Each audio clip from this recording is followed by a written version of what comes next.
Hello and welcome to another episode of the Cover Vet Chat. Today, we would like to talk about the impact of social media and to veterinary, day-to-day veterinary medicine. Social media platforms like Instagram, Facebook, Twitter, TikTok have revolutionized the way not only celebrities are communicating with their fans, but also veterinary professionals are communicating via these platforms more and more. And it's now a vital way to show the general public what we as veterinary surgeons are doing.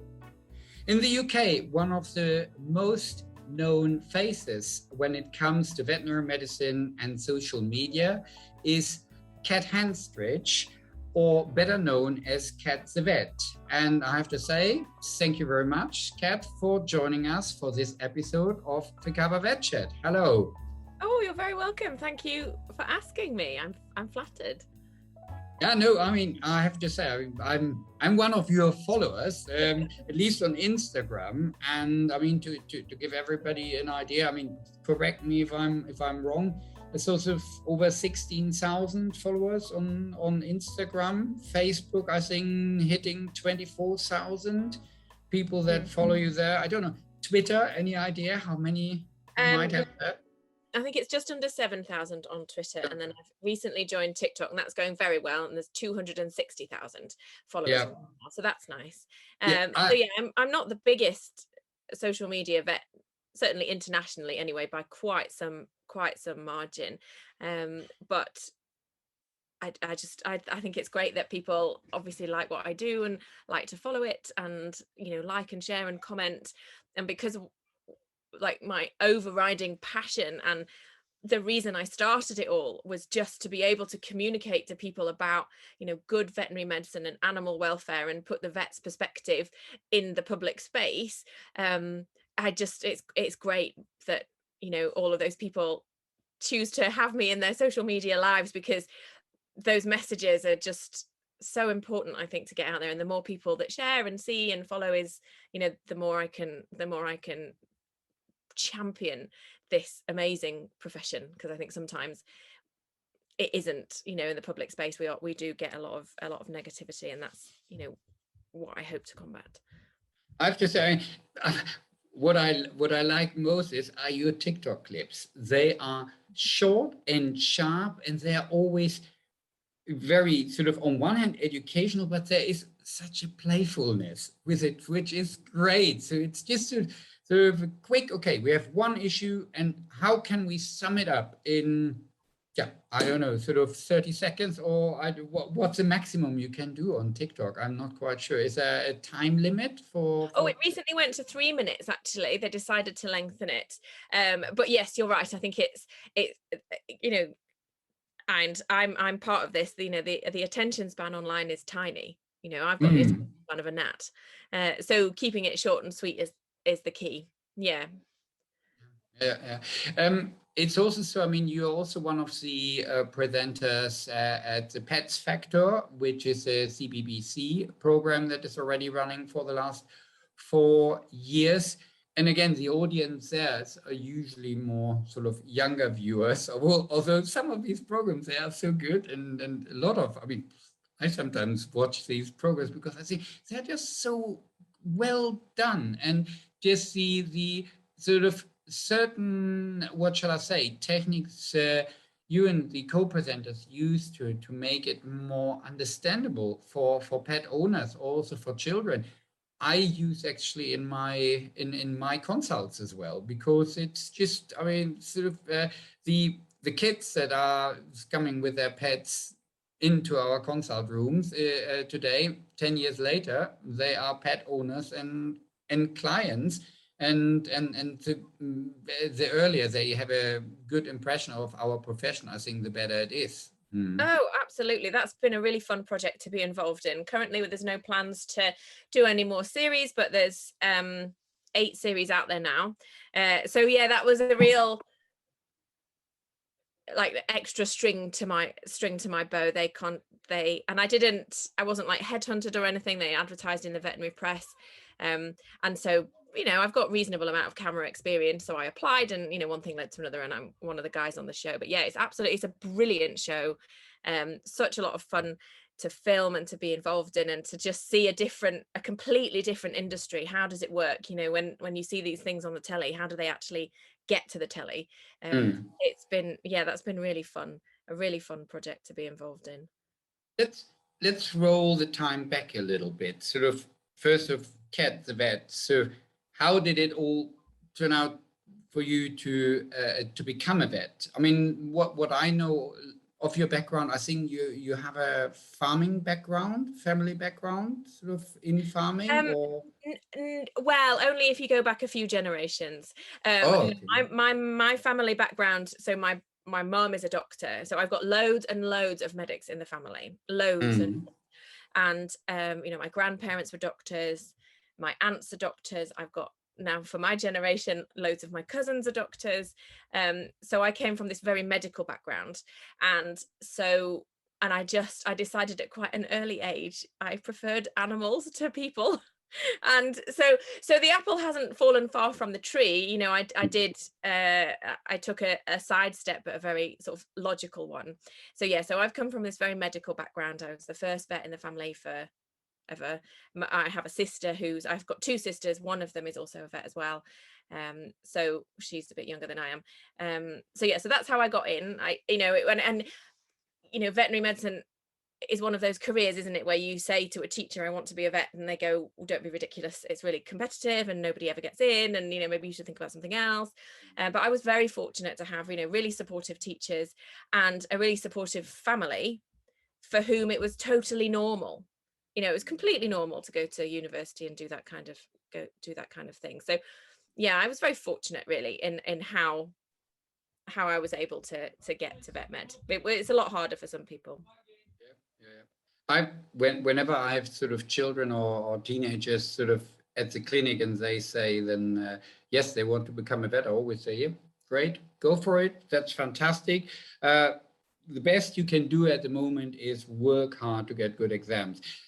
If later it turns out, well, they're not quite making the mark, or they sort of make the mark, but then sort of they change their minds, not a problem. But as long as there is a goal, an aim for them to study and get good exam results, can't go wrong, I think. So it certainly opens more opportunities for them. Yeah, this is a profession of a passion. This is a passion profession. Nobody goes into vet med thinking, oh, that sounds interesting, I'll give that a go. Yeah. Everybody goes into vet med with an absolute laser focus for the animals and for wanting to help them. And that's, I think, why vets and other vet professionals are such amazing people, because it comes from this point of passion and caring. And it's hard, it's not perfect, there's a lot of things wrong with the profession, isn't there? And I think there's, you know, unfortunately some disillusionment because those passions and ambitions don't always, you know, match the reality of particularly vets in, you know, first opinion practice and in clinical practice. But you know, for the vast majority of us, this is a dream job. Absolutely. I mean, nevertheless, I sometimes find as they are selecting the brightest brains sort of out of a lot of students, sometimes think when they are then confronted with day-to-day practice, some are disillusioned because admittedly, I mean, a fair amount of our work can be not necessarily mentally very sort of mentally it might not be extremely complicated. It is more you need compassion, you need good communication, you need good understanding, not only for the pet but also for the pet owner. And these are things they're not selecting for. So you might be really fantastic in math, but you are when it comes to the communication level possibly not very good. So and then because of that, some people might be from a scientific point of view or from an intellectual point of view under challenged in the profession. I sometimes, but yet on the other hand, they are lacking certain features of the personality which are very, very important in our job, I think. Yeah, it's hard. I think the universities these days are actually doing a pretty good job of trying to select the right candidates. But you're absolutely right. It is a pool of brilliance. You know, you're taking the very best academically capable students, but you've also got to make sure that they've got great communication skills, great interpersonal skills, good common sense. You know, that's, you know, and you're absolutely right, a lot of our job is very routine, but it's routine to us, it's not routine to the client and the pet owner. And then sometimes our job is really hard, and that can come out of absolutely nowhere. You know, that you're dealing with a case that's gone wrong, or a client that's very upset, or, you know, you're holding a scalpel blade in theatre by yourself, and you've got to do, you know, surgeries that you maybe aren't 100% confident about, but you just got to crack on and get on with it and hope for the best. And I think that, you know, that's the difficult thing about being a vet, is, you know, half of the problem is the people. So whenever people ask my advice, you know, how do I get into vet school, or, you know, what should I do, my advice is always, you know, get some experience with animals. But generally most kids have, you know, that's why they want to be vets, is because they've been around animals and decided that they like them. But my other piece of advice is just get good with people. Go and work in a pub, go and volunteer at an old people's home, go and take some brownies out for the day. You know, just do something on a regular basis that will prove to the university that you are a good people person. And I think that's where, you know, that's where that's often missed, isn't it? You know, it's all about, our job is about, our job is treating animals, but actually our job is about people. Mm-hmm. And I had that where I often saw examples of yes, things sometimes not going particularly great in practice, might be your fault, might not be your fault, but it's often also a question of just communicating to the client why the case is so complex, why you might not come up with an answer right away, why we maybe never get a complete cure for a condition. As long as the owner is well informed, then it's quite often, I mean, I had it quite often so that I was not particularly happy with the outcome of a case, but because the communication was good, the clients were actually happy.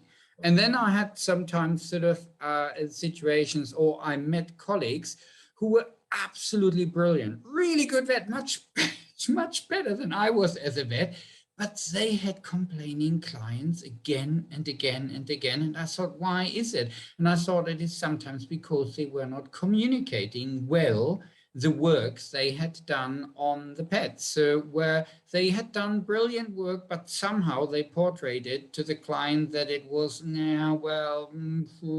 maybe not that great, or I don't know if this is going to happen. And the clients were actually not happy. I don't know. It's some people over or underselling themselves sometimes also, just because of good or bad communication, I find. So that what you said. Yeah, sorry. Yeah, absolutely. And I think that that's the art of veterinary medicine, isn't it? And it's very difficult to teach that. You know, so one of the big issues as a new graduate is you've got all this knowledge in your head and you know what you want to do with it, and then you've got to, you know, talk to a client and explain it in their terms so they can understand it.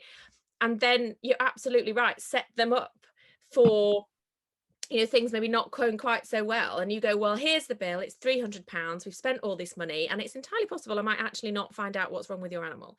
Or here's the surgery, we're going to do the surgery, and everybody obviously really wants it to go well, but here's the risks of surgery, and these are the things that can go wrong.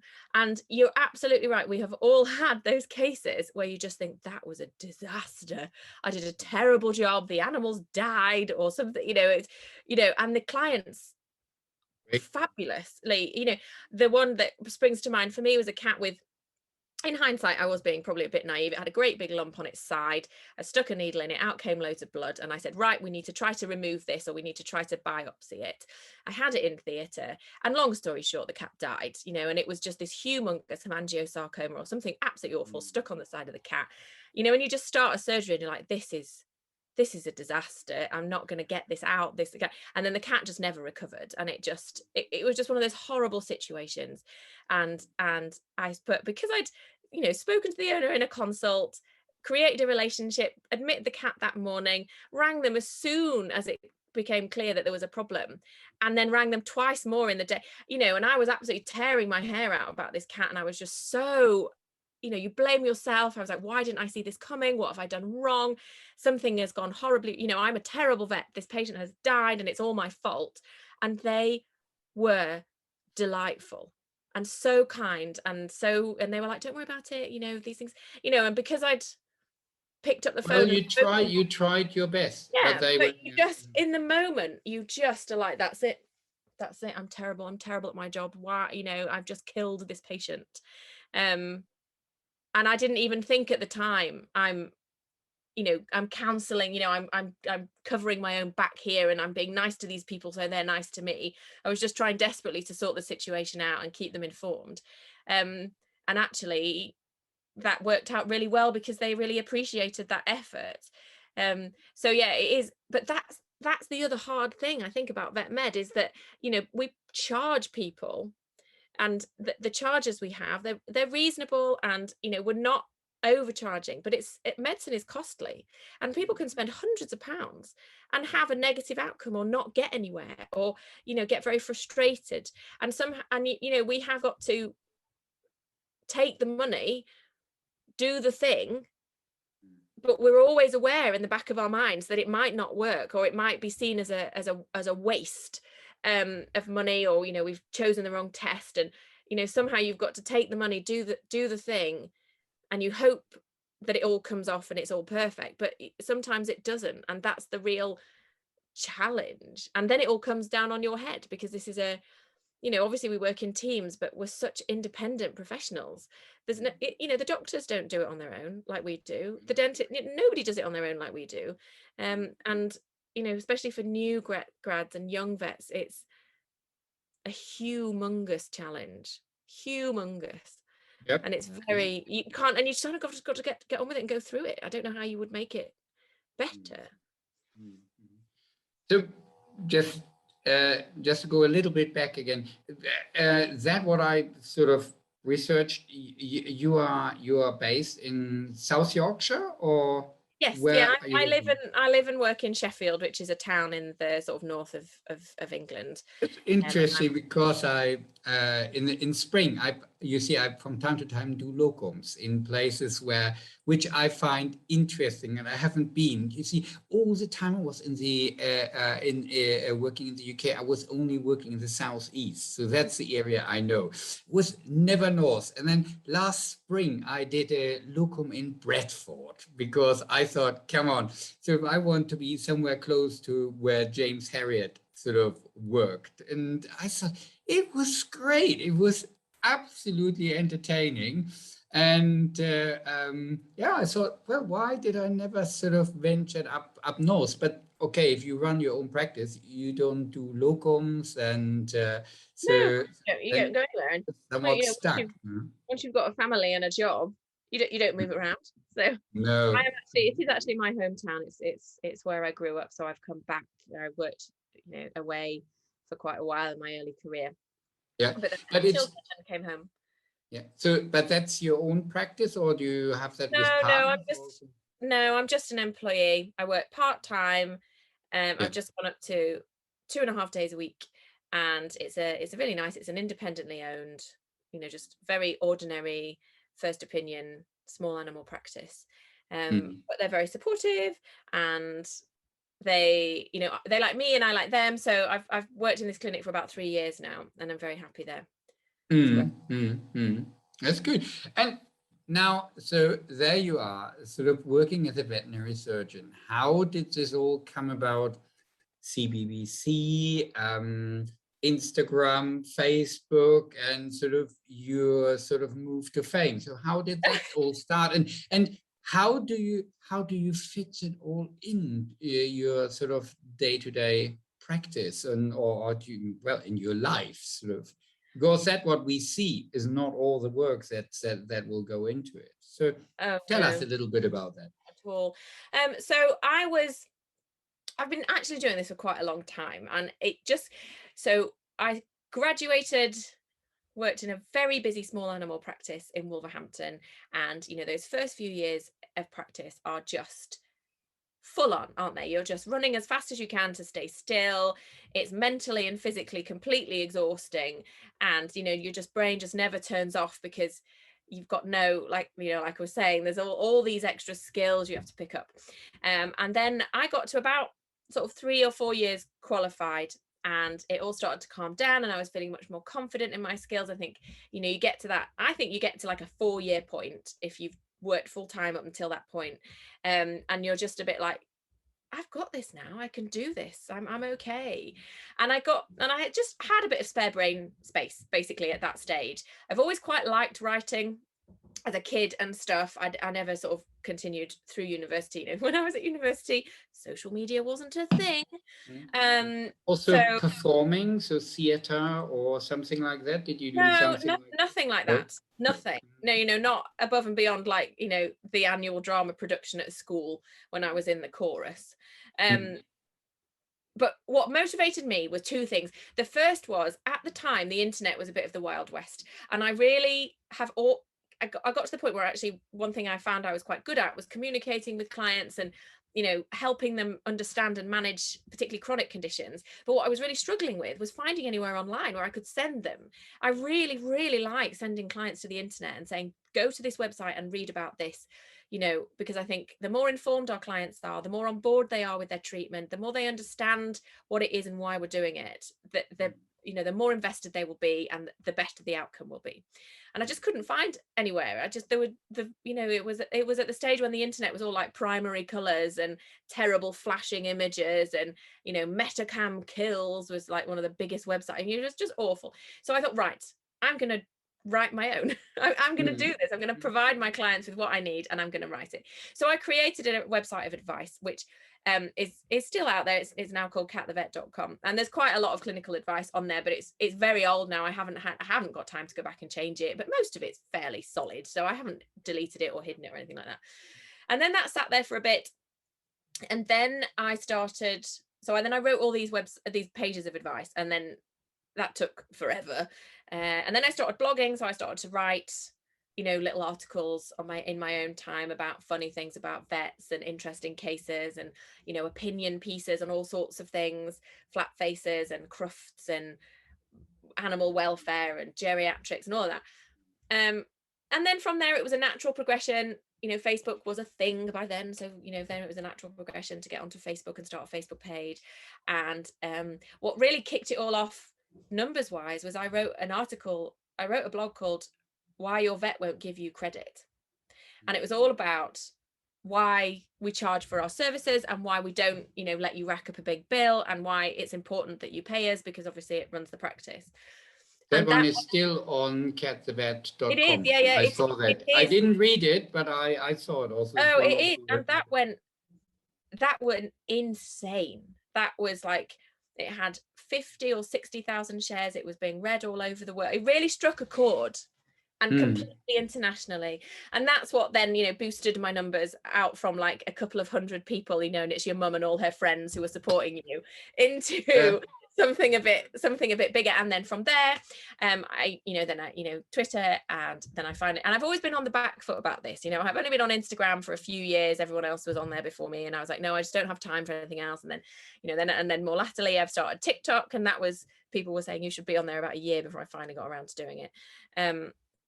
So yeah, and how it fits in with my life is it's just a part of my existence.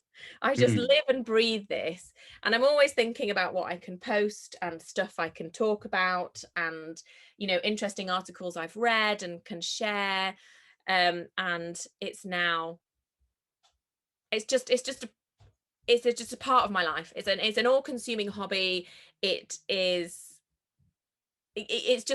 sort of seeps into every day and all of my existence, and I'm not sure whether that's necessarily terribly healthy sometimes, but I'm okay with it. I'm a social media addict. I'm always on my phone. I like to know what's going on. I'm a terrible gossip. I want to know what's happening. So it slots very nicely into my life, but it does take up an enormous amount of time, huge amounts of time, and you're always thinking about it.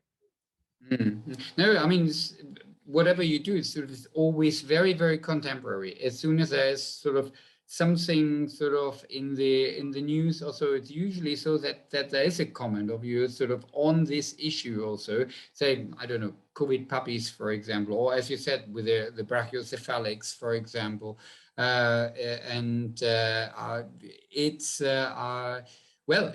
Obviously, that means you have to be with a finger on the pulse all the time. You have to see, okay, what are our clients talking about? What is going on in the veterinary profession at the moment?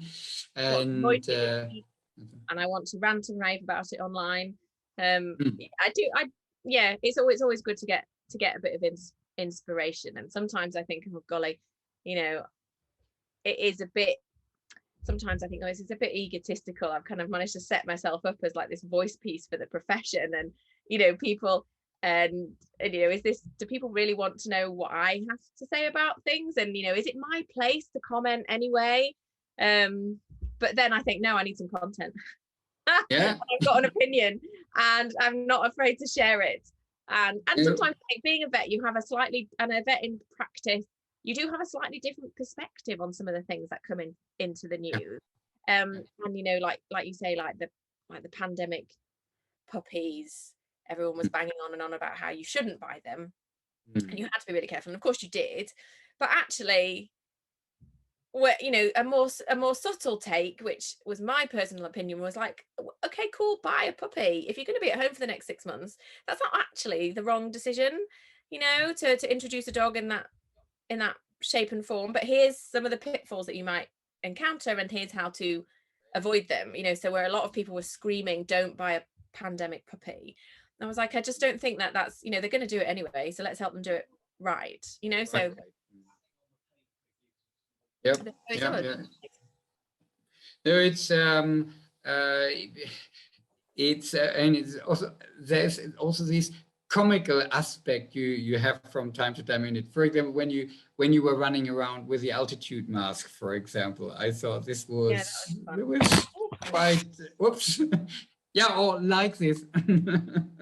No, but I thought this is so important, because sometimes vets come over as sort of very serious, and then also somewhat boring. And I'm not quite sure if we want to bring over a message to the general public. This is not going to happen if we just raise the finger and say, no, don't do this or don't do that, and play the professional part here. But it just needs to be something that is easily understandable. And then obviously, if you are is an opinionator like you are, that's, I think you achieve much more than a lot of scientific studies, which will come out in scientific journals, but there you preach to the converted, so it's not good. That the people who need to be reached are the people who just need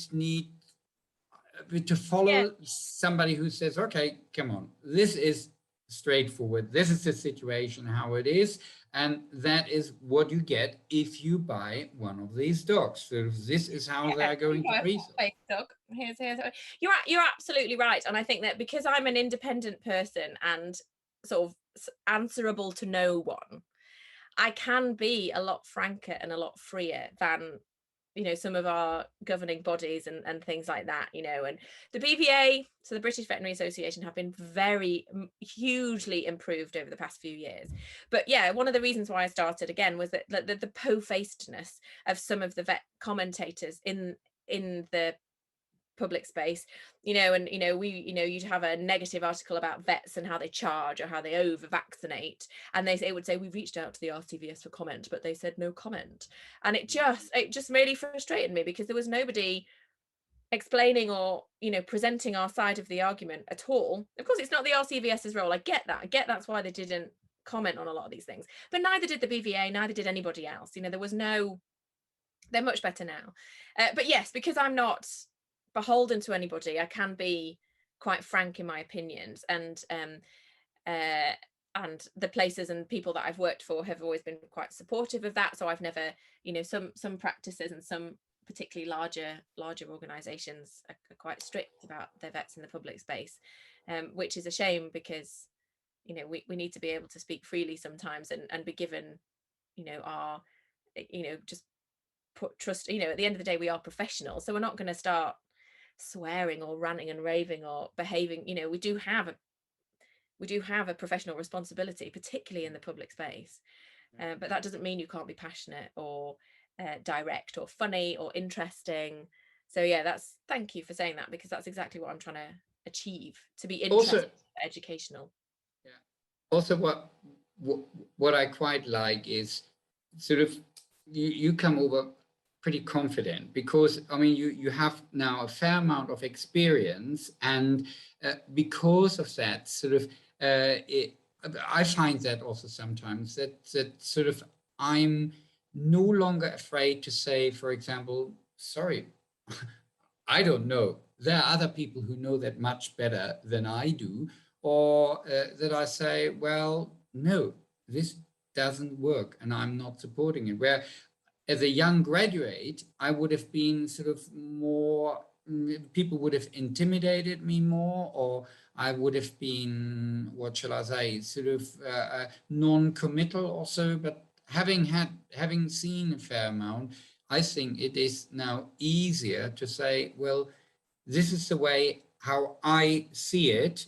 It might not go 100% conform with what other vets say, but this is how I see it day to day today, and that's my take on it. And I like that. I absolutely like it, because I mean it's our personality, and that's why people come to us, or why people don't like us. I don't think a lot of people will come to you to ask for your advice on homeopathy, I would, for example, assume, just to give an example. Yeah, well, this is it. I mean, well, I work actually very hard to keep my real life and my online life very separate. So very few of my clients know what I do. I don't really talk to them about it. I do take pictures of their pets sometimes, and I always ask for permission and explain, but I don't make a big fuss. I don't stand in front of the building and say, this is where I work, you know, come and meet me in real life.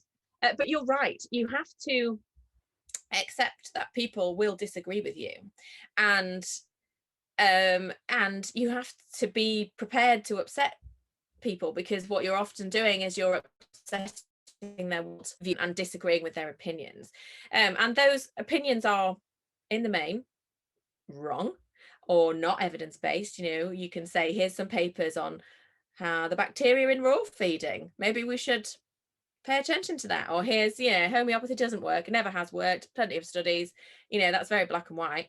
But obviously there are people who believe it does, or, you know, are advocates, you know, absolutely wedded to the idea that their dog is a wolf. And so you get huge amounts, you know, I do get huge amounts of pushback on online, and it's often incredibly unpleasant. It's, you know, Yeah. it's the dark side, but it's so important that we, you know, get the messages out there, and use our professional knowledge and the evidence base that we have to communicate. You're right, you know, you can have some really crazy fabulous papers come out in, you know, in journals, but they need to translate to the real world. And so that's, you know, something I put a post up this evening about some papers that someone was using, somebody found some papers and said, well, this is why high, you know, diet, you know, kibble-based diets don't work for elimination diet trials. And it was a load of papers that tested a load of diets. They'd found a load of undeclared ingredients because of cross-contamination in factories, and they were arguing that therefore, you know, diet trials wouldn't work, and you must feed a fresh diet. You must, you know, feed fresh food. So I went and I read the papers, and actually the conclusion was exactly the opposite. And what it showed was that hydrolyzed diets were not, loads of diets were contaminated, absolutely, but not the kind that we use for diet trials. So I put that up this evening. I think it'll be a bit too highbrow to get too much pushback, but you do get a lot, and it isn't always very pleasant.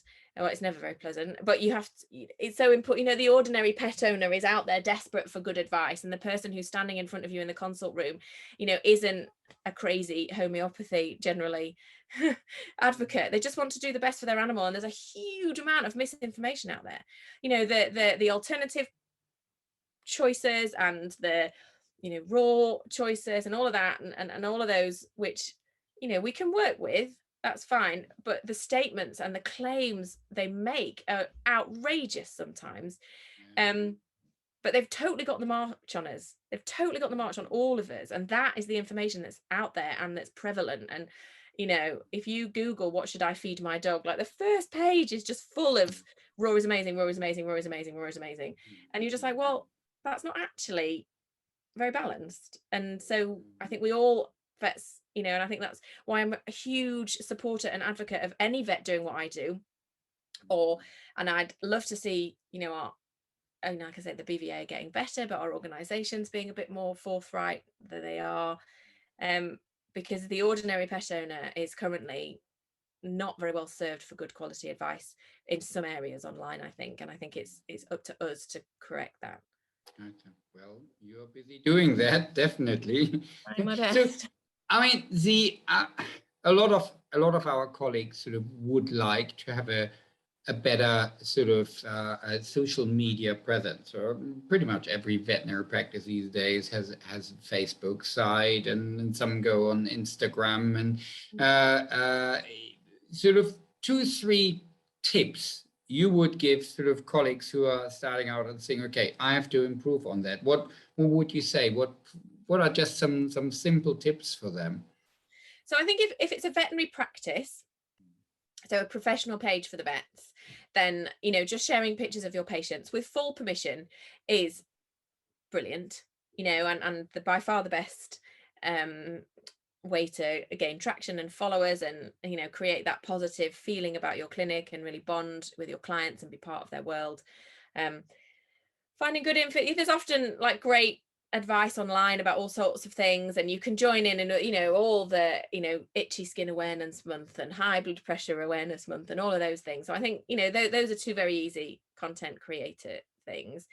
And you have to make a decision as a practice, is, you know, if you are going to be slightly, you know, quote unquote controversial and say something about flat-faced dogs and the problems they have, or diet choices, or, you know, why vaccines are important, information that will actually be very welcome and very well received by, let's say, 95% of your clients and followers, but you are inevitably going to, you know, potentially upset some people. And I think it's really, you have to couch these things really carefully, you know, like for the brackets, you're like, look, we know you love your pug and that's okay, but here are some of the problems, and here's, you know, how we have to fix them, and that, you know, that kind of thing.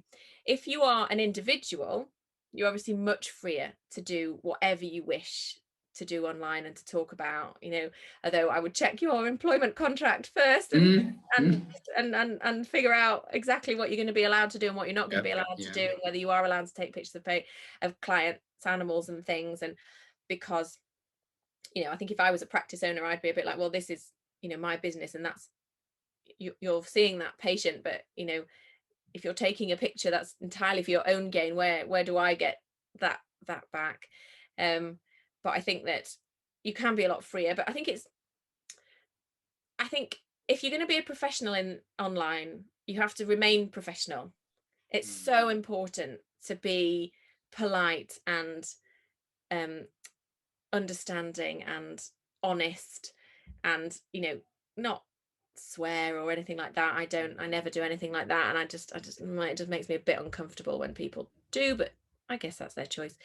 You have to be prepared for a bit of pushback if you post something that people will not agree with, and figure out how you're going to cope with that. And I think you have to decide why you're doing it. I have never ever done this with the aim of being famous. That's not what I've done it for. But some people do, and on the one hand, I'm like, well, you do you, boo. That's fine if that's what you want. But also, I do think it makes me slightly uncomfortable that sometimes it just comes across as a bit exploitative. I want to be famous, and I'm a vet, so I'm going to be a famous vet, and I'm just going to sort of piggyback my ambition on the back of this profession. I think if you are online as a professional, you're representing us all, and you have to be very careful about how that comes across. And also, I think the final thing would be, especially for an individual, is just you can completely underestimate the amount of time it takes, and how challenging it can be, and how stressful it can be, and how much it can take over your life. You know, if you want to build a profile and have a following and do all of that, you've got to be posting regularly and interesting content. And my goodness, that is a challenge. And, you know, I see some new grads come out and are like, I'm going to take you through my new grad life. And I'm like, that's fine, but you've got quite a lot of other stuff on, and I wouldn't necessarily recommend it actually at that part of It distracts big time from a lot of other tasks. So yeah, come and join us and dive in. It's fun, and like I say, the more the merrier when it comes to animal welfare and evidence-based medicine and sensible choices. But there's pros and cons.